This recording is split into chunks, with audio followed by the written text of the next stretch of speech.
নমস্কার বন্ধুরা, এই মুহূর্তে আলিপুর আবহাওয়া দপ্তর থেকে পাওয়া লেটেস্ট ওয়েদার আপডেট অনুযায়ী ঘূর্ণিঝড় রেমাল নিয়ে একটি বিরাট বড় আপডেট দেওয়া হলো আলিপুর আবহাওয়া দপ্তর থেকে। 18ই মে নাগাদ একটি ঘূর্ণাবর্ত আমাদের দক্ষিণ বঙ্গোপসাগরে উৎপন্ন হচ্ছে। তারপর 20 মে নাগাদ ঠিক এই জায়গাতে কিন্তু সেই ঘূর্ণাবর্ত ঘূর্ণিঝড়ে পরিণত হচ্ছে এবং যার নাম কিন্তু দেওয়া হচ্ছে রেমাল। তো এই রেমাল 22-23 নাগাদ অর্থাৎ 22শে মে 23শে মে নাগাদ সেটা কিন্তু আমাদের মায়ানমারের এইদিকে কিন্তু আছড়ে পড়ছে ঠিকই। তারপর 24 মে নাগাদ অর্থাৎ 24 তারিখে সেটা কিন্তু ঘূর্ণিঝড় রূপেই আমাদের পশ্চিমবঙ্গ এবং বাংলাদেশের দিকে কিন্তু ধেয়ে আসছে, এমনটাই কিন্তু জানানো হয়েছে আলিপুর আবহাওয়া দপ্তর থেকে। তো এই মুহূর্তে সবচেয়ে বড় আপডেট যে 22-23 তারিখে সেটা কিন্তু মায়ানমার উপকূলে আছড়ে পড়ছে ঠিকই কথা, তারপর সেটা কিন্তু আবারও ঘূর্ণিঝড় রূপেই আমাদের পশ্চিমবঙ্গ এবং বাংলাদেশের দিকে ধেয়ে আসছে এবং সেটা কিন্তু ঘূর্ণিঝড় রূপেই কিন্তু আমাদের পশ্চিমবঙ্গ এবং বাংলাদেশের উপকূলে আছড়ে পড়তে চলেছে, এটাই কিন্তু জানানো হয়েছে আলিপুর আবহাওয়া দপ্তর থেকে। যার ফলে এই ঘূর্ণিঝড়ের ব্যাপক প্রভাব কিন্তু আমাদের পশ্চিমবঙ্গ এবং বাংলাদেশের উপকূলে পড়তে চলেছে, যার ফলে ঝোড়ো বাতাস তার সঙ্গে বজ্রবিদ্যুৎ সহ কিন্তু বৃষ্টিপাত হবে আমাদের পশ্চিমবঙ্গ এবং বাংলাদেশের উপকূলের জেলাগুলিতে। তো এই ঘূর্ণিঝড় রেমাল কিন্তু 18ই মে নাগাদ অর্থাৎ শনিবার দিন সেটা কিন্তু দক্ষিণ বঙ্গোপসাগরে প্রথম একটি ঘূর্ণাবর্ত রূপে থাকছে এবং 18ই মেতে সেটা কিন্তু ঘূর্ণিঝড় রূপে পরিণত হচ্ছে ঠিক এই জায়গাতে। তারপর 22-23 তারিখে অর্থাৎ 22শে মে এবং 23শে মে মায়ানমার উপকূলে সেটা কিন্তু আছড়ে পড়ছে। তারপর এই মুহূর্তে সবথেকে বড় আপডেট যেটা আপনাদের আমি আগের ভিডিওতে জানিয়েছিলাম যে সেটা কিন্তু মায়ানমারে আছড়ে পড়ে সেখানেই কিন্তু শক্তিটা ক্ষয় হয়ে যাচ্ছে, কিন্তু এই মুহূর্তে আলিপুর আবহাওয়া দপ্তর থেকে জানানো হয়েছে সেটা কিন্তু ঘূর্ণিঝড় রূপেই কিন্তু থাকছে, অর্থাৎ 60 কিলোমিটারের উপরে কিন্তু তার বেগ থাকবে, বাতাসের বেগ থাকবে, তার ফলে সেটা কিন্তু ঘূর্ণিঝড় রূপেই থাকছে এবং সেটা ঘূর্ণিঝড় রূপেই আমাদের পশ্চিমবঙ্গ ও বাংলাদেশের দিকে ধেয়ে আসতে চলেছে। তো পশ্চিমবঙ্গ বাংলাদেশের দিকে কবে আছড়ে পড়তে চলেছে এই সম্বন্ধে আলিপুর আবহাওয়া দপ্তরকে জানানো হয়েছে। তো এই নিয়ে আর কী আপডেট আছে আমরা জানবো, তার সঙ্গে আগামী 24 থেকে 48 ঘন্টার পূর্বাভাসে কী বলা হয়েছে বিস্তারিত আমরা সেটাও জেনে নেব। তবে তার আগে আপনি যে ভিডিওটি দেখতে পাচ্ছেন তার নিচের দিকে সাবস্ক্রাইব বাটনে ক্লিক করে পাশের ঘন্টিটিকে বাজিয়ে অল নোটিফিকেশন অপশনটিকে সিলেক্ট করে দেবেন। ভিডিওটি ইনফরমেটিভ হয়ে থাকলে বা ভালো লেগে থাকলে একটি লাইক করবেন, অনেক শেয়ার করে দেবেন। সেই সঙ্গে আপনি এই ভিডিওটি এই মুহূর্তে যে জেলা থেকে দেখছেন অবশ্যই সেই জেলার নাম ভিডিও কমেন্টে জানিয়ে দেবেন। তো বন্ধুরা, এই মুহূর্তে সবচেয়ে বড় আপডেট যে ঘূর্ণিঝড় রেমাল সেটা কিন্তু 18ই মেতে উৎপন্ন হচ্ছে, দক্ষিণ বঙ্গোপসাগরে উৎপন্ন হচ্ছে। 20 তারিখে সেটা কিন্তু ঘূর্ণিঝড় রূপে থাকছে এবং সবথেকে বড় আপডেট যে 23 তারিখে সেটা কিন্তু মায়ানমারে আছড়ে পড়ছে। তারপর 24 তারিখে সেটা কিন্তু আমাদের পশ্চিমবঙ্গ বাংলাদেশের উপকূলের দিকে কিন্তু ধেয়ে আসছে, দেখতে পাচ্ছেন সেটা কিন্তু আমাদের এই দিকেই ধেয়ে আসছে, অর্থাৎ পশ্চিমবঙ্গ বাংলাদেশের দিকে ধেয়ে আসছে।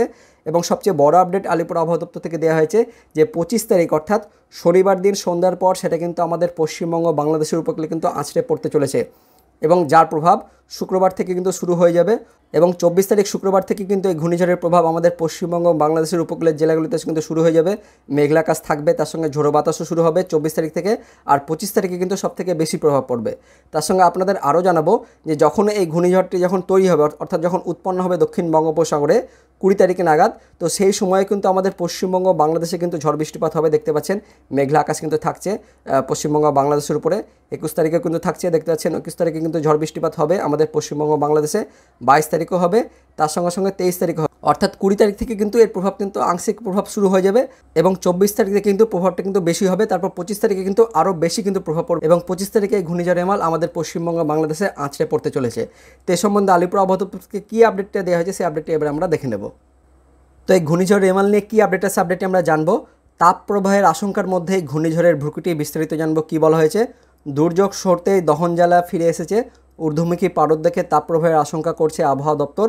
তারই মধ্যে ঘূর্ণিঝড়ের সংখ্যা দেখছেন আবহাওয়াবিদরা। সপ্তাহের শেষে আন্দামান নিকোবরে একটি ঘূর্ণিঝড়ের পরিস্থিতি তৈরি হতে চলেছে বলে আলিপুর আবহাওয়া অফিস জানিয়েছে, যার নাম দেওয়া হয়েছে রেমাল। এর নামকরণ করেছে ওমান, আরবিতে যার অর্থ বালি। এবার বাংলার দিকেই ধেয়ে আসতে পারে সেই রেমাল, তবে কতটা ভয়াবহ হবে সেই ঝড় তা এখনও স্পষ্ট নয়। মঙ্গলবার আবহাওয়া অফিসের পূর্বাঞ্চলীয় অধিকর্তা সোমনাথ দত্ত জানান, আন্দামান সাগরের ওপর একটি ঘূর্ণিঝড়ের পরিস্থিতি তৈরি হওয়ার লক্ষণ দেখা যাচ্ছে।